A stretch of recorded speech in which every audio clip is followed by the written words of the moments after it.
Hey guys, Tisha here. Welcome back. So, we're back for another Love and Marriage DC review. And I am a little bit confused because here I am getting comfortable. I throw my wig off to the side, scratch my head because you know it feels good when you take it off. And as we're to the end of this episode, I realize that they're currently doing the reunion. Carlos, why do you feel like we want 2 hours of this foolishness? Because instead of skipping an episode and not having one, you could have made it so that we didn't have to get doubled up. Y'all, pardon the noise. It's Saturday night. People are partying. It feels nice outside. In the front area of my place, you can hear a lot of music. So you may hear some things here and there, but I got to get this out of the way because I have a whole nother episode to review. So we pick up this episode with the ladies at the wig bar talking about this non-throuple situation between Carmen, Joy, and Clifton. Ashley talks about how often Carmen is with them and laying up in the bed and all these other things. And I just don't understand why when Carmen presented this information to Joy, she waited to tell her about it at the beard event. It was no need. Y'all talked about it. You worked it out. You should have just let it go, because when you try to call her over there to have the conversation, she didn't want to. So let's not talk about it now. Raina feels like Carmen is switching things up in the way that she's speaking in that place now that she's around Joy. Bottom line is the discussion got nowhere. Carmen, in my opinion, wants that man for herself. She's not really Joy's friend. She's Clifton's friend. And I think that she is just waiting for an opportunity to creep her way in there based on how she responds later on in the episode. So we have Ashley and Quick. And Ashley is still singing the same song where she's complaining about the same things that she has been complaining about in regards to Quick since the first season.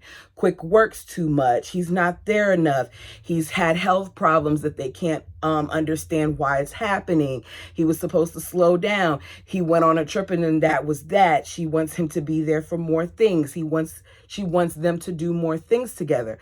She's just complaining and complaining and complaining while he wants her to understand that, look, some of the things that we have on our plate, for example, our daughter's dance school, require for me to work because it's expensive.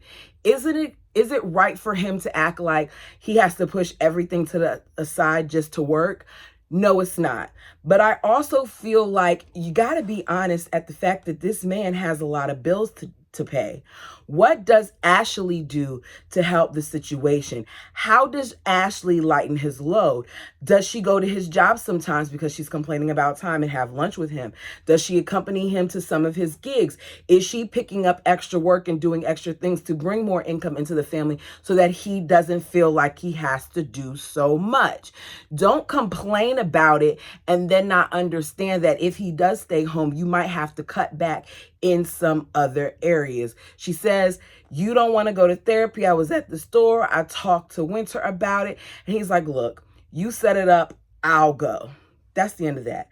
We see preparations for this party that Raina is doing for Jamie. They're at the venue space and little Jamie is there to help set up. Raina is asking him how the relationship with him and his father has been since his father retired. And little Jamie's like, it's not that different. It's basically the same. She's like, okay, well, you need to reach out to your father more. You need to call him. You need to let him know you want to spend time with him. Is he a grown adult male? Yes. But to have this conversation, knowing that they live in the same house, just sounds weird to me. And it lets me know that there's still a lot that the Tylers are not showing us. And that you're telling him what he should do, but you all know that he has a problem. None of these people seem to have time for their families. They claim to put their families first, yet I see so many instances where they're not putting their families first. I feel for little Jamie because we know at this point that little Jamie suffers from depression and that he is in a delicate space. And as a result, you need to show him a little bit of understanding and realize the severity of this situation. They claim they do, but I don't really feel that they do. He tells her, I go to work, I come home, and the house is boring, nothing's going on, so I leave out. Because she's trying to tell him, well, you're not even here like that. He's like, because when I'm here, we don't do anything. She keeps telling him that he needs to reach out and let them know that he wants to hang out. And she's like, when Jason is here and we try to make effort with you, you don't want to do it. What aren't you understanding, Raina? The point is that little Jamie feels like you don't care about him, like he isn't a priority. You can speak all day about how you do. It's about the actions that matter. He doesn't want to spend time with you all and your son. He just wants to spend time with you, which this would have been a perfect time since isn't the brother supposed to be away at that school that's teaching him how to be more independent? It's just a bunch of excuses. She says there's times where we've invited you to do stuff with Jason and you don't want to go, that if you're in a bad mood, that you shut down, and your father feels like you have an attitude and he doesn't want to deal with it, and neither do I. Him shutting down and him being in a bad mood are two completely different things. These people still have not learned to navigate through what he's going through. Get him tools, get him coping mechanisms, show him the way. He doesn't even know how to properly express his feelings, which is part of the reason why he is shutting down. And I wish they would stop playing around with this and making this a story thing and actually go and get him help off camera. I feel like Raina and Jamie, when it comes to this situation, are full of crap. Do I like them? Sometimes, but I don't like how they are handling this situation. It's shopping time. I'm telling y'all now, if I leave something out and you want to talk about it, because this really, I was not about to take thorough notes on this back and forth that went on between Joy and Ashley. So Ashley and Joy meet up at a store that I didn't think Ashley would ever shop at, but apparently Joy wouldn't either. Joy says that this is an eclectic type of store that only people with a bunch of money shop at, and they don't care what they wear. I want to know who picked it. They're laughing and they're having a good time. You see Joy getting into stuff, doing her little African dances, and it's all good until it's not. Joy begins to stick up for Carmen, saying that Carmen felt attacked. Even though they did not seek out Carmen, Carmen saw them standing at the table and she walked over there herself. Joy says her bad for bringing up the stuff again while they were on vacation, because Ashley talks about how you sat there, I thought we were good, but you go on vacation and you hashtag thruple and sidekick or something, knowing that that was a dig at my friend, and she admits it was. Joy says her bad for bringing that stuff up while they were on vacation. And Ashley says, I'm like, okay, Joy, you are constantly falling on the sword and apologizing for things. And sometimes Ashley does apologize, but I don't feel like it's an easy thing for her to do. It takes too much for her to admit when she's wrong. She tells Ashley, I like you, but I like Clifton and Carmen more. Joy, to me, went through a multitude of emotions while at this store, because I don't understand how you go from having fun and laughing and doing all this stuff with Ashley to then, wait a second, she doesn't like my husband or my friend, so I can't deal with her. Did you not come to that conclusion before you even went to the store, so that you didn't even have to film this scene and be at the store? Makes me wonder if she is a flip-flop. Because where are you at exactly? You all tell me what you think. Because I don't know. Y'all don't mind my wig. It's just, it's wigging. She says, I really don't like how you interacted with Clinton at the suite. For whatever reason, Ashley is surprised by that statement. And she says, like, what does she mean she didn't like at how I acted at the suite? Doesn't she mean my home? No, she means the suite, because when she came to the suite, she came with good energy, and you were the one that made it bad, and you were the one that started fussing and talking any kind of way to her husband, even though he leaned over you and said whatever he said. It was a bit much. That didn't sit well with her. She says on the couch, Joy does, to be her friend, you have to be okay with her husband. I get that. Ashley says, you love your husband and you love your best friend that you just met. Good for you. Joy says, there you go, being messy again. Whether I know her for 20 years or a couple years, it doesn't matter. I agree with her because people cultivate friendships however they are, but I think that she got it wrong about Carmen. Ashley walks out and says the only time you speak up is when when your blue-eyed devil isn't near. She talks about her contacts. I mean, on Ready to Love, Clifton did talk about those contacts too. He had a lot to say about it. So Carmen's blue contacts has always been a thing. Joyce says she don't care about them 20 years, that she's been a better friend to her than a lot of other people. Um, they go back and forth a little bit. That's the end of that scene. It's party time. Raina looks good in her mirrored pantsuit. She's serving a little bit of boob, a little bit of stomach. Ashley looks nice, but I hate the long crotch pants that she had on. I don't know. It's something about it that just, I don't like when you have on pants and then you got that big, like, long stretch of material. Like, okay, were you all supposed to raise this up some? Because why is there this long piece of material right here? Ashley lets them know that she will not be in the front row when Joy performs because her and Joy aren't in a good place. She also throws some shade, saying in confessional that Joy would not be her first pick when it came to her husband's retirement party. Production's obviously asking that to be messy. We don't really care. I feel like you couldn't knock somebody in their talent because Joy can sing, even though what she did here was garbage.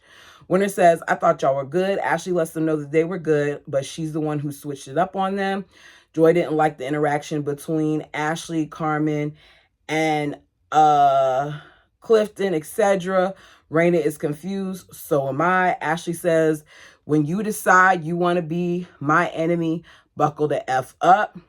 Jamie then arrives with Raina's mom, Jason, and Brittany. He walks in. He appears to be surprised. Raina did do a good job with this. Little Jamie gets on the mic along with others, but he says, thank you for saving me. And he says, you never gave up on me. They hug. There's a tear. I feel like they're good at giving an illusion because you're saying this here, but what about the talk that you had previously? Yes, he hasn't given up on you because you're still in his home and things like that. But I want little Jamie and big Jamie to really work on their relationship. And I hope that Jamie continues to fight and help save his son because there's a lot that they need to unpack. Jamie thanks everybody for being there while getting choked up. Albie Shore walks in. He came in to the party as a surprise to Jamie based on a post that Arena put on Twitter because she did a side-by-side of Jason and Albie Shore and said they look alike, and it got retweeted so much that Albie Shore reached out and had been communicating with her. So he grabs the mic and I think he's about to sing, but instead he makes a statement. I'm like, okay, this is whack. Why do we announce him just for him to talk? Joy arrives. She is late. She does her singing roast, and it's terrible because it's more, she didn't roast, she rapped, and she's not a rapper. Yusha claims it's good, and everybody looks at him like he's crazy because, in my opinion, it wasn't that good, but you let me know yours. Quick had to go, and as he's leaving, Winter feels bad for Ashley. I don't feel bad for Ashley. At least he came. Clifton had an emergency, but Clifton didn't even come. So at least he came. Joy hugs the Tylers goodbye, and then she leaves. She doesn't acknowledge anybody else over there. At this point, I can't say that I blame her. They just don't get along. Carmen arrives asking about Joy. Ashley fills her in about what was said, about, the love that she has for them. She's asked by Sherelle, is Joy your best friend? And Carmen says, no, I'm not surprised by this. Carmen took no time to start talking badly about Joy. She says her and Clifton are really good friends, and out of respect for Clifton, she is cool with Joy. She doesn't agree on how Joy moves sometimes. She doesn't understand why she's treating Sherelle in black the way that she is, and that she's called her out on it, but she doesn't want to listen, that she does not like to listen or take accountability, that she starts fires and then stands there and watches them. Carmen is saying all of these things about Joy with these people who do not care for her, while someone who does, well, two people, because Raina and Jamie are sitting there, are listening. And Raina doesn't like it. Raina is in confession. Carmen is a backstabber. And of course, she's going to probably bring it to Joy. We see everyone dancing, having a good time. Unlike Joy's event, there are a lot of people at this party, both friends and family, because his mom and dad were there too. It was nice to see. Ashley lets us know this has been a rough year for her on this franchise. You can call her many things. You can say that she is mean, but you can't say that she's a liar. The Tylers feel like this was a good year for them. Sherelle is supposed to be working on her body. She's already apparently lost 15 pounds. Winter and Yusha are going to do whatever they're going to do because Winter's 41 and that's that. We didn't get an end clip from Joy and her husband. I don't really know what the story is. Overall, we haven't got to reunion. I'm gonna watch. I may post it tonight. I don't know. This was trash. This season fell really flat for me. And I feel like Carlos is spending so much time talking about other franchises, and that the fact that people waited as long as they did for this series to come back and this is what we got, it's an insult to us as the viewers. I know there are people who are currently saying that this is it for them, that they're going to be only focusing on the content creators because they don't like some of the things that are going on. I haven't decided what I'm going to do as of yet, but I will finish out this season. You all let me know your thoughts down below. Please hit the like button. It does help the channel. And if you haven't done so already, subscribe. I have other content coming your way. I have started reviewing the Bridgerton series on Netflix. I love it. I watched it when it first came out, and I've decided that I'm going to review season 3. So I said, you know what? Let me start doing that. That video, I did season 1 already, so go check that out. Not season 1, season 1, episode 1. And I did season 1, episode 2. I recorded that yesterday. That will be out on Tuesday, I believe, at 2 p.m. is my upload time that I scheduled it for. Also, check out my book content. I have some things up there, some movie reviews, some crime. I'm going to go back to it, but there's so much heavy things on the channel that I want to have a little bit of light stuff too. Y'all, let me know what you think of this episode, and until next time.